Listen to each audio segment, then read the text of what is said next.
Welcome back to Harbour Unboxed. It is 2026, Tim. Did you know that?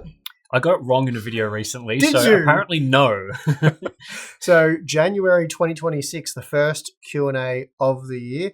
Probably later on this episode, one of us, and I've probably cursed myself here, I will say 2025 as the current year, but I'll try not to do that. Anyway, the first series, let's make this a good one, Tim. Yep. But before we make it a good one, today's sponsor spot is brought to you by Thermal Grizzly and the new Duranaut High Performance Thermal Paste. Duranaut offers extreme long-term stability combined with outstanding thermal conductivity, and this has been achieved through a specially engineered silicon oil combined with aluminium microparticles and zinc oxide nanoparticles of various shapes. Duranaut isn't electrically conductive and won't harden over time. For best performance, you'll want to apply a very thin layer, and to help with this, included is the TG Spatula Pro. The spatula's revised design allows for increased pressure during application, making it easy to spread a thin, even layer of Duranaut. So for more information, please check the link in the video description.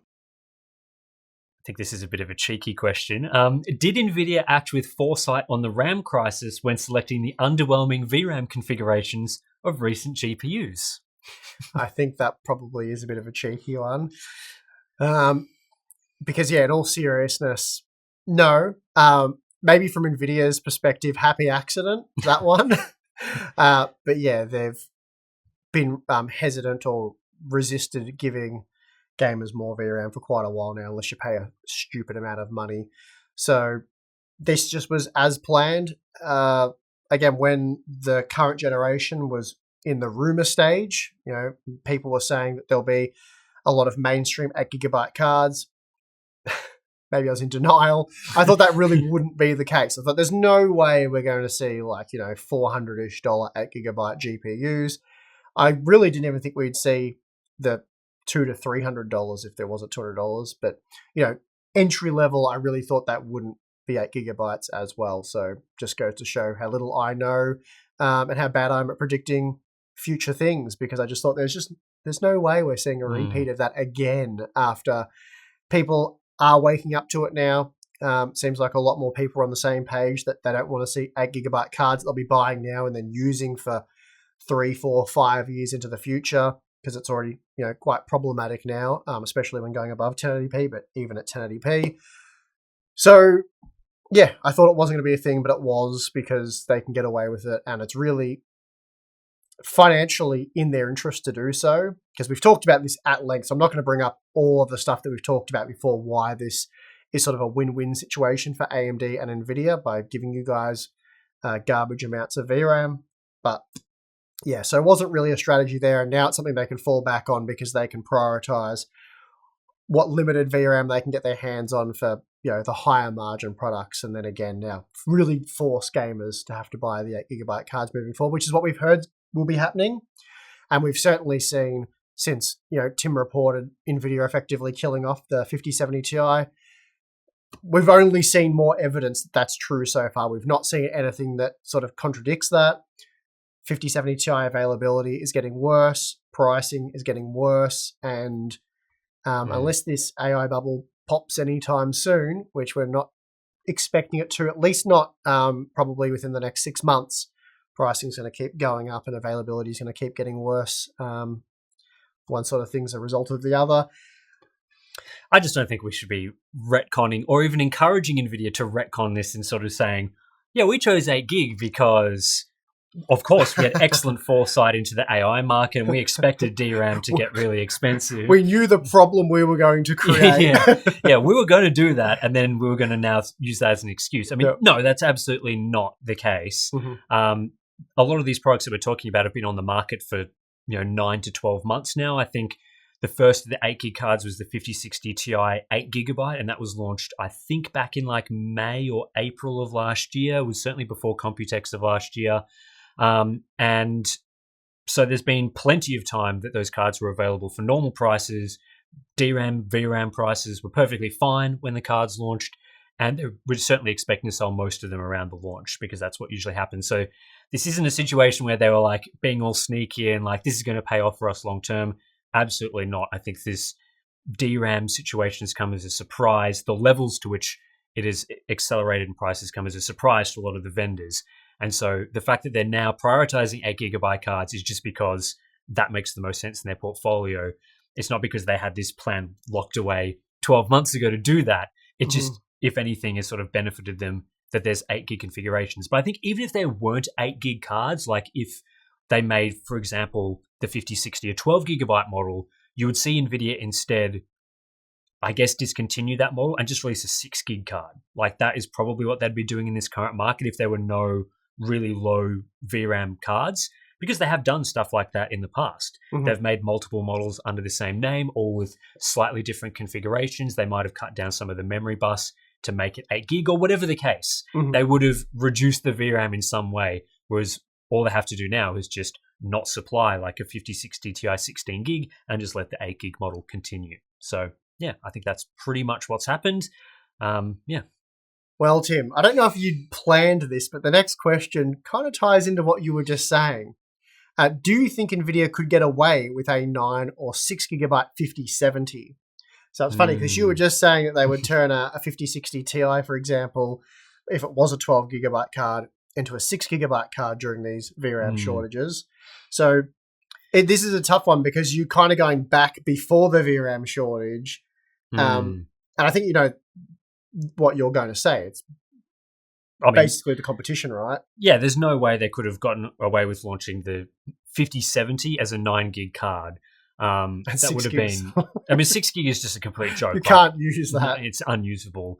I mean, yeah, if we went back to whenever the 5070 was launched nearly 12 months ago, and we think about that as a 9 GB cards, I mean, the reviews of the 5070 weren't crash hot. Like, I think it sold relatively well and has been one of the more popular products, but it's not like it was widely received as this like amazing mid to upper mid-range GPU. It was kind of like, okay, they haven't really offered us that much. It's like, yeah, it's faster than the previous model, but it's not crazy good or anything. So making that 9 GB, I think, would pretty much have shifted that into strong negative territory, especially because the 4070 was a 12 GB card.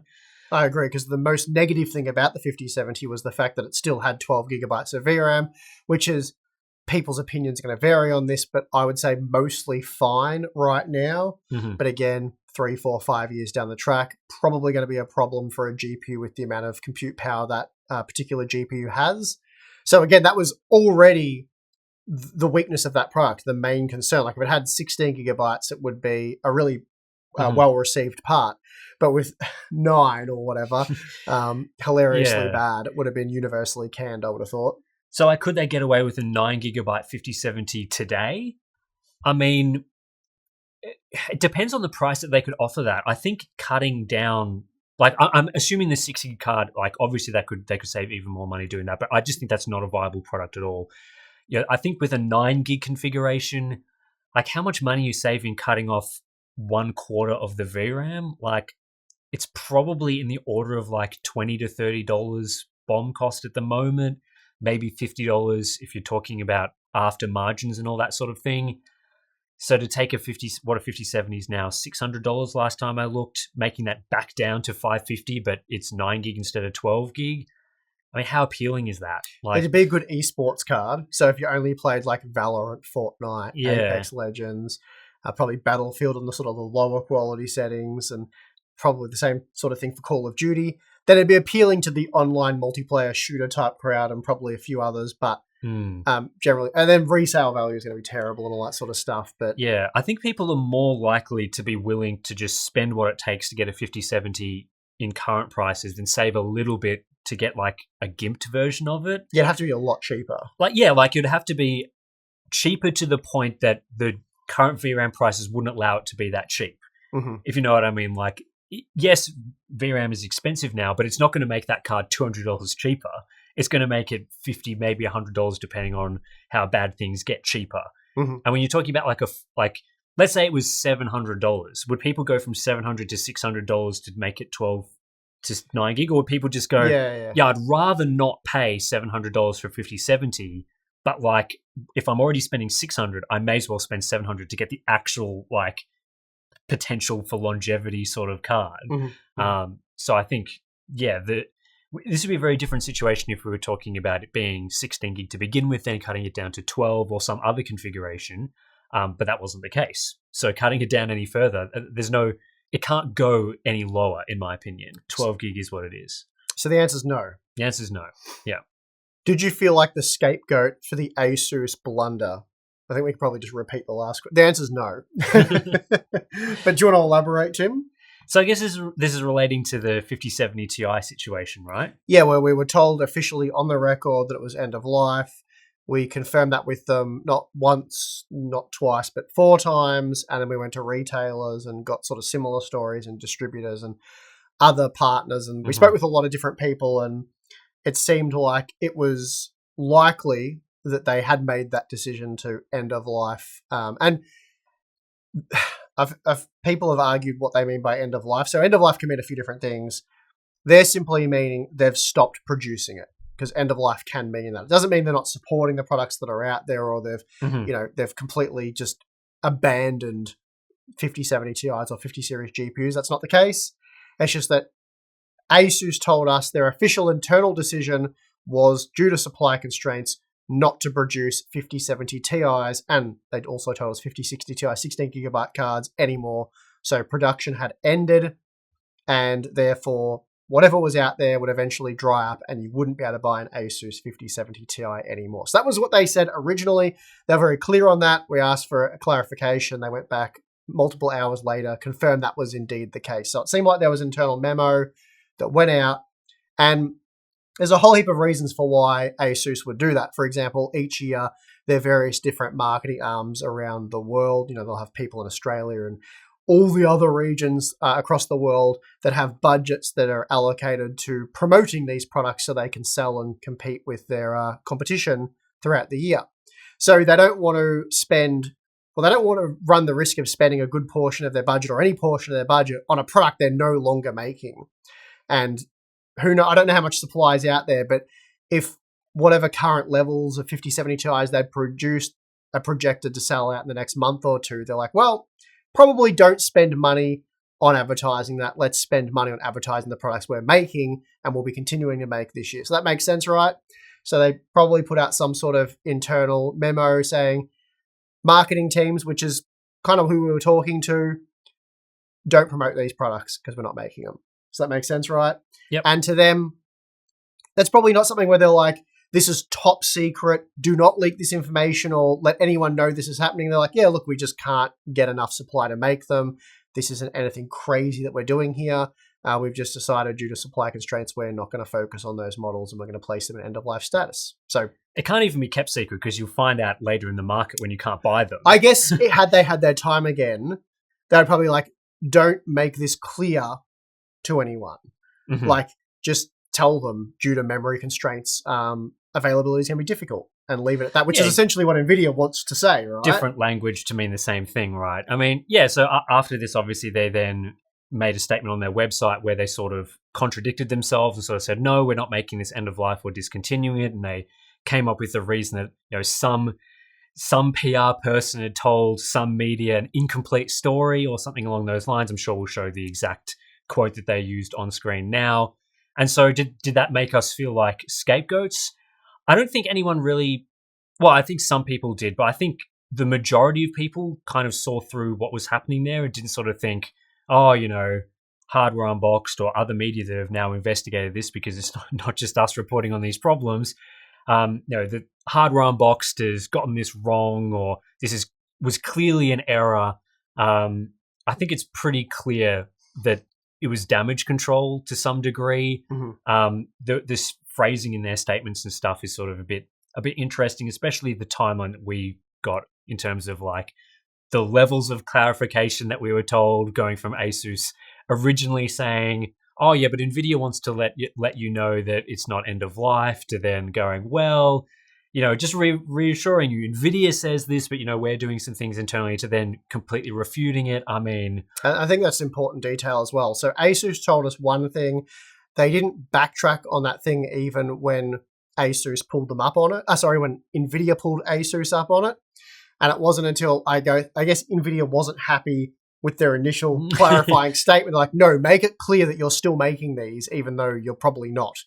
So without Nvidia's intervention, Asus probably would have never communicated anything with us. They're like, yeah, well, Hardware Unboxed is reporting the information that we have internally, we actually are stopping production on these.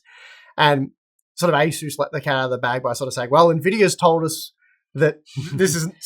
So you guys can see what's going on there. And again, you can see the availability, particularly of Asus 5070 Ti's around the world. Now, that doesn't say you can't buy them at all. Some regions still have supply, but the majority of regions have had no supply pretty much since our video went out, and they haven't been resupplied Asus models.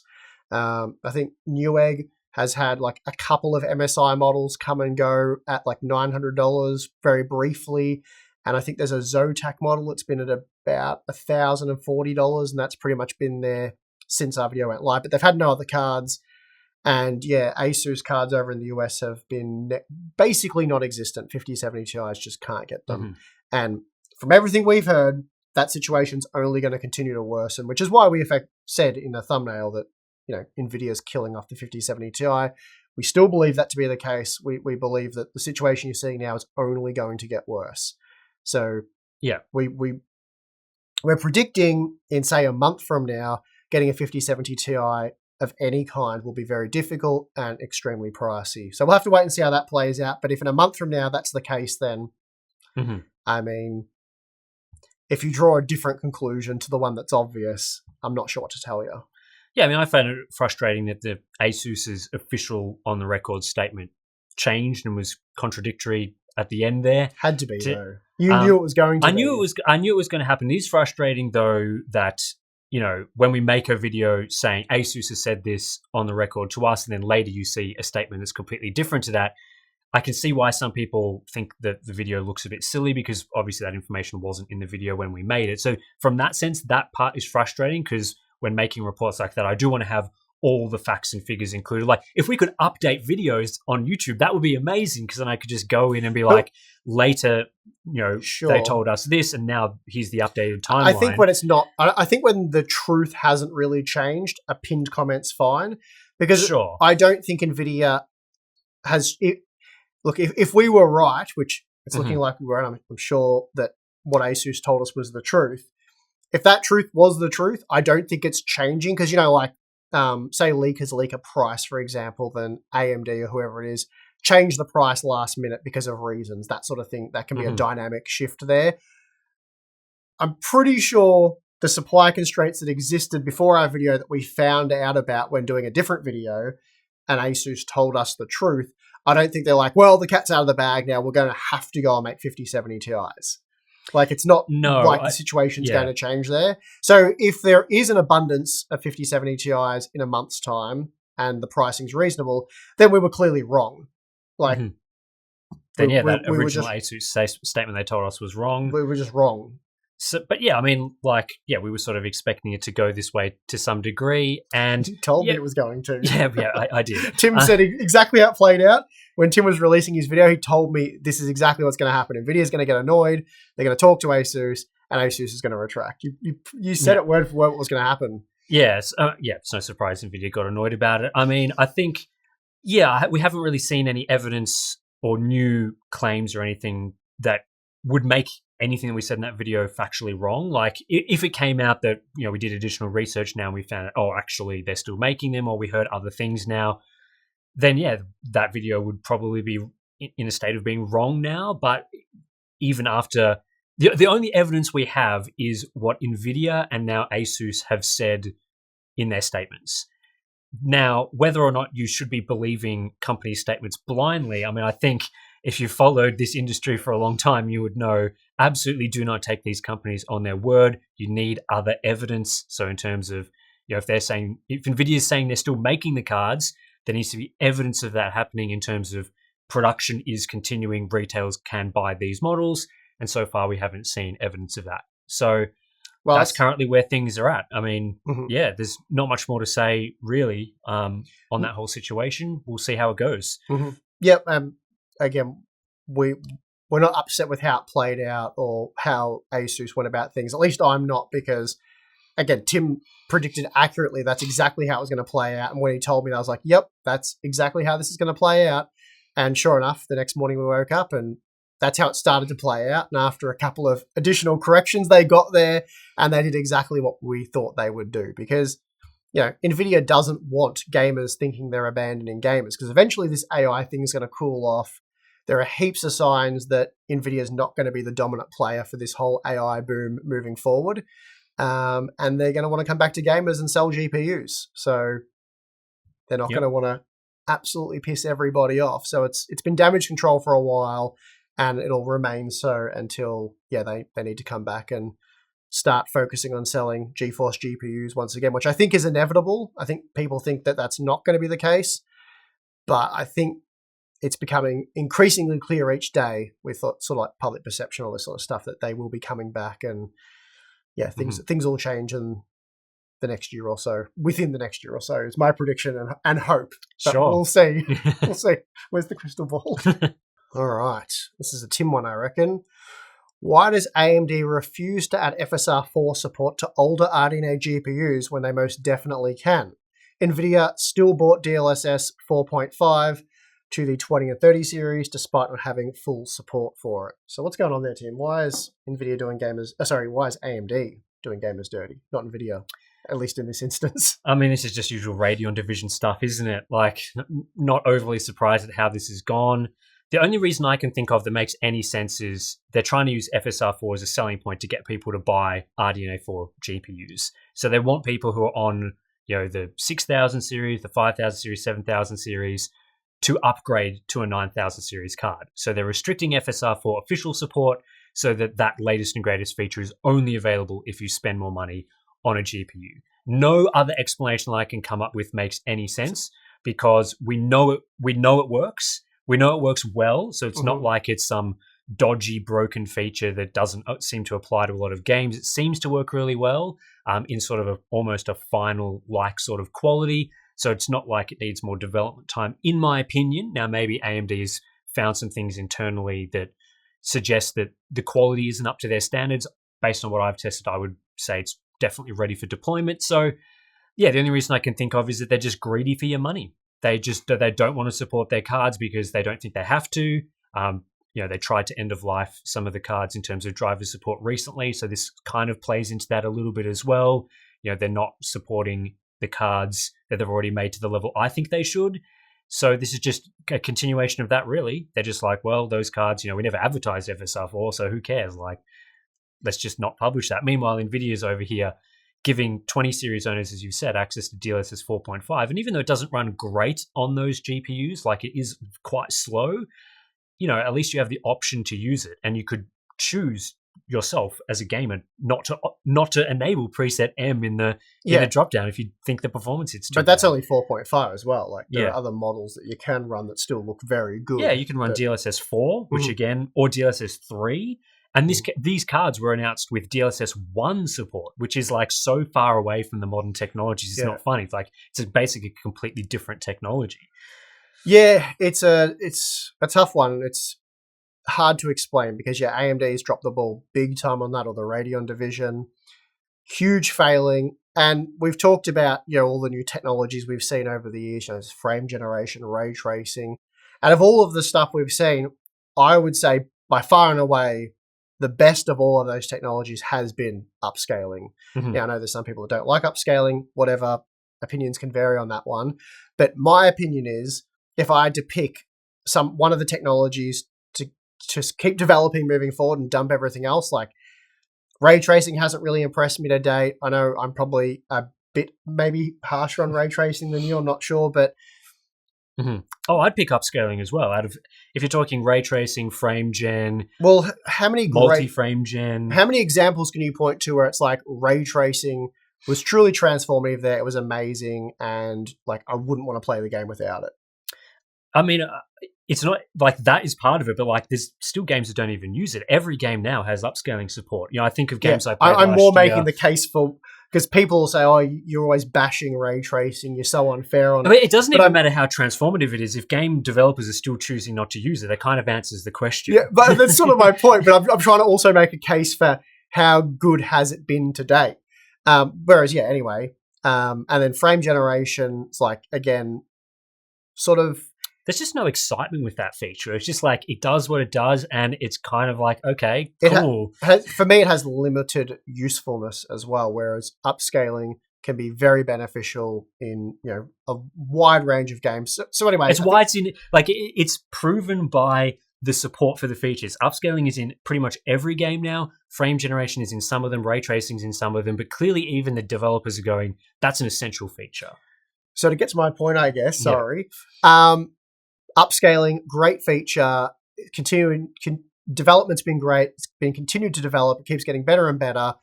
And it's something that Nvidia's done really well. It's something that AMD has been lagging behind, but keep trying to catch up. And this could be an obvious win for them and something that could really enhance all of their products, their brand reputation, all of that stuff. As far as we can tell, it's something they could do. It's been proven that at least to a pretty good degree they can do it right, and they've just chosen not to do it. So it's a bad look. If there is a technical reason for why they can't do it or it's going to cause problems, they, at this point, either need to make that known to the community or just release it. But not doing either of those things and just pretending like no one ever saw it and it's not going to happen and they don't want to do it. It's a real Radeon moment. Like, they're just actively damaging the brand by doing that. It's pissing off out of the bag. It's pissing off all of you guys who have invested in their products previously. That to you, I think it's fair to say those people strongly believe that it's a feature they should and could have, and AMD stopping them from getting it sort of in an official capacity. So weird stuff. It really does highlight why Radeon is sort of in the position it's been in and why they've struggled to compete and why they've just sort of failed over and over again. I know this generation's probably been the most successful so far and by and large has been successful, but it's kind of like tainting the success of this generation, isn't it? If they anyway, I don't know what to say about it really. I can't understand the decision, so it's difficult to explain what's going on there. It's just With Zen 6 and Zen 7 rumored to be on AM5 platform, how many CPU cores do you think is the limit before dual-channel DDR5 is too much of a bottleneck for multi-core performance to scale with core count? I actually don't really know on that one. When we've played around with Threadripper and limited it to sort of dual-core memory, it still performed... dual channel, not dual core, dual channel memory. It still performed quite well, but then it's going to depend on how much bandwidth your workload requires and quite a few other factors, the speed of the DDR5 memory. So I guess we could do like some almost simulated benchmarks where you limit memory bandwidth and see how that affects. Yeah. But it'd be difficult to... Yeah, I'm honestly not sure on that one. Yeah, I mean, I think increasing the core count is obviously beneficial, even with the same memory support, because there are workloads that are compute heavy but not heavy on bandwidth. And so those are going to be fine and will benefit from the additional cores. And then, there's still the option of, if you really do need to be slamming cores and slamming the memory, there are the server and workstation platforms that will service those workloads. And those workloads tend to be more niche. So, it's not like everyday gamers are going to be running into trying to do those sorts of things. I think as well, they are anticipating, or at least rumors are suggesting, that there will be substantial upgrades to the rest of the CPU as well. So in terms of things like the I/O die, the memory controllers and all that. So it is possible that DDR5 speeds that are not achievable currently with Zen 5 might be possible on things like Zen 6 or maybe Zen 7. And that will improve the bandwidth situation a little bit. So I don't know what the core count rumors are for those next-gen parts. I heard at one point maybe like 12-core CCDs or something, which would be, 24 cores across, the two CCDs on something like I was going to say, a 10950, whatever, terrible. Yeah, they're running into a naming problem there, right? The Intel problem. But yeah, like if they can eke out another 20% DDR5 bandwidth and they increase the core count by, what's 24 over 16, like 33% more cores, it probably won't be that bad for a lot of workloads, but it depends on the balance that they can achieve with those two things. And, obviously DDR5 availability and speeds is getting worse. So if you need DDR5 9000 memory or something to get the most out of it. Hopefully the situation's improved massively by the time those architectures come around. But if we're talking about for gaming, it's kind of the classic problem that presumably Zen 6 and then Zen 7, the cores themselves will be much faster. So you're almost certainly going to run into a situation where even 6 cores is still really good for gaming, and 8 cores is pretty much going to be the sweet spot. So if you get 3D Vcache enabled 16 core processors or 12 core processors on the one CCD, whatever the situation may be, if you halved the amount of cores available, performance would probably still be much the same. So that being the case, it wouldn't really be memory bottlenecked. Again, this would be more about productivity workloads. And even then, it depends on the type of productivity workload. And if you do run into that being a bit of a problem for your particular productivity workload, then you would just go to the high-end desktop platform stuff and spend oodles of money there if you need additional performance. So I don't think that is a concern. We'll see. I guess we'll see. Does reviewing so much consumer hardware make you personally apathetic toward new hardware releases? I don't think so. I reckon I'm as excited as ever to review the hardware from, I don't even know how long I've been doing this job for, let's say 23 years. So yeah, I'm always very excited to see the new stuff. I'm very excited to test it in different ways and try and work out sort of how it works and, all the stuff we sort of do. It's probably more just the current climate, really, that's sort of buzzing or zapping enthusiasm, like, availability issues, pricing. We're getting to the point now, you review these graphics cards and, like I didn't review many RTX 5090s, for example. I think we looked at a couple initially and then didn't really revisit them again. There's the MSI Lightning card coming up, which we may do a video on. But apart from that, there's been very little coverage because I'm like, well, how many people are actually buying these? I know. They're like $4,000 now or something. Well, even when they're available at MSRP, it's like... Yeah, for like all that 2 weeks that you could go, yeah.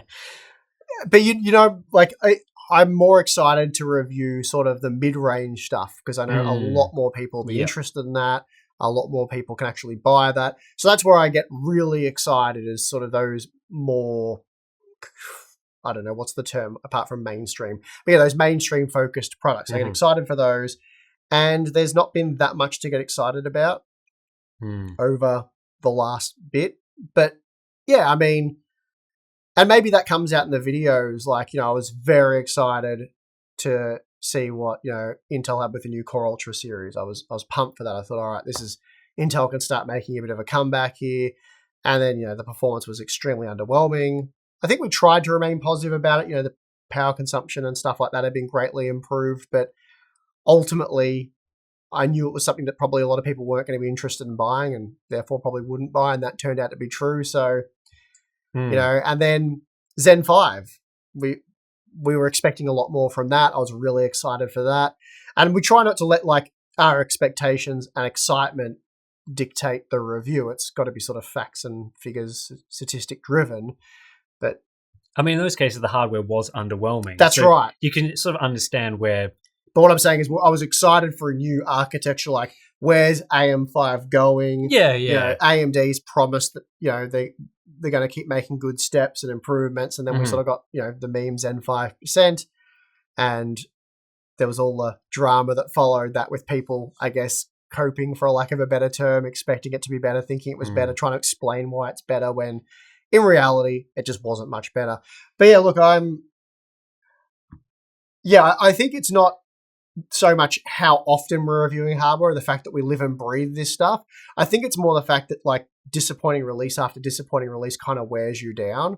And even like I was speaking about the 9800X 3D recently, and that was one of the more exciting, well, it's probably the most exciting Zen 5 processor release, let's be honest. It was something that everyone got hyped for. It was a new flagship. It was the fastest gaming CPU. But if you take a step back and look at what the 9800X 3D was, it kind of sucked. Like, it was really an underwhelming product. Yeah, again, fastest gaming CPU, but it was like 7% faster than the 7800X 3D for a 7% price increase. Yeah, I think so, it's kind of like, yeah, there's pricing issues for a lot of products and a lot of exciting products, but also there has been many underwhelming products. And so I can understand how you come to the conclusion that like, oh, you know, you're a bit apathetic about current releases. It's like, well, yeah, some of the products aren't that good. And so, you know, that's going to come out in the reviews and stuff, like with the VRAM issues with some of the GPUs. And some of the GPUs have genuinely been exciting and interesting. But then even products that are sort of towards the better side of the scale, like the 5070 Ti before they killed it off, it wasn't that much better than the previous model. Like it was, what, like 10, 15% faster. The pricing was, I think it was a little cheaper at MSRP. It's like, okay, like cool.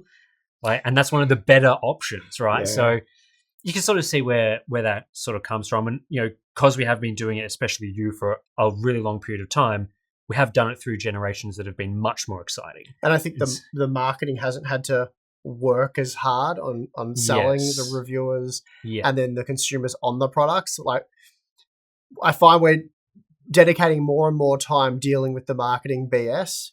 You know, like a 5070 is going to be as fast as a 4090 for gaming. And, you know, you hear the CEO say that and people like take that as gospel and because the CEO said it. So, which is really just the lead salesman. Like CEOs, I mean, everything head of marketing BS. Look, everything they say is true. They're always 100% honest. And that's what businessmen are known for, being very honest people, and they never lie. Especially about their products and their competitors. Competitors' products are always bad. I mean, it's just the way it is. Yep. But no, I'm as excited as ever, and I'd say I'm more ready than ever for some exciting products. So that excitement's probably going to have to it's going to have to wait a bit. But yeah, we're here for it. And yeah, still as in love with the whole PC tech scene as ever. So yeah, just waiting, standby mode. And that is going to do it for part 1, January 2026 Q&A.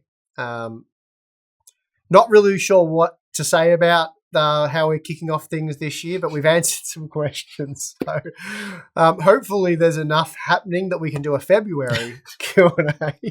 That sounds grim, but I mean, it's kind of fair, isn't it? It is a bit, a little bit. And on that note, there will be a part 2 and 3. So we're probably going to milk that about as well as EA does, but we'll try. We'll give it our best.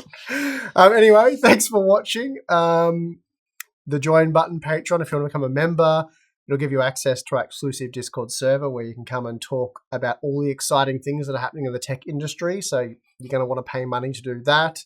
There's a live stream, Q&A stuff, and behind the scenes content. So yeah, check that out if you're interested. If not, perfectly fine.